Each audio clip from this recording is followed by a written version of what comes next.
Well, hey folks, I'm doing, saw this in the frozen food section today, and I said crispy green beans.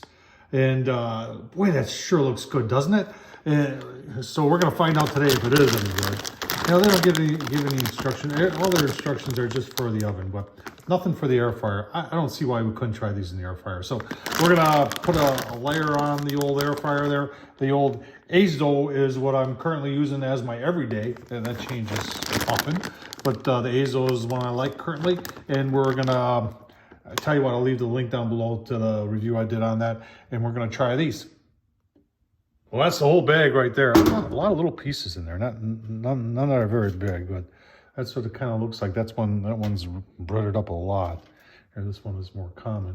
And it says $4.50 on the package, and we're just gonna get her in there on the old Azo there. And this one is super simple to use. We're gonna adjust the time. You know, I always cook everything on high, so I think this one goes to 400. Yep, 400. And then time, we're gonna just leave it right at 15.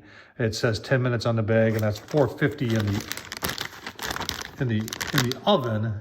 So, and we could preheat this if we want, but we're not gonna bother. So, just gonna press play.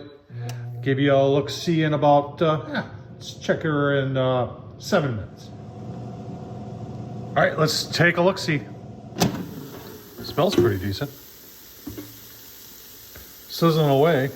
Give them a quick shake. And I think we'll put them back in. I don't know, 5 more minutes? Give you a look-see. Whoa, I think we're done. Let's take a look. All right, so that was 15 minutes. Bird's eye crispy green beans. They're just breaded. And I already had a couple. They're not bad. Got a little crunch to them. Definitely done. Worth eating. Tell you what. Serve those instead of French fries. I think people would eat them. Hope you enjoyed this. Tom Horsman on YouTube. Tell me what you think about crispy green beans. Thanks for watching, folks.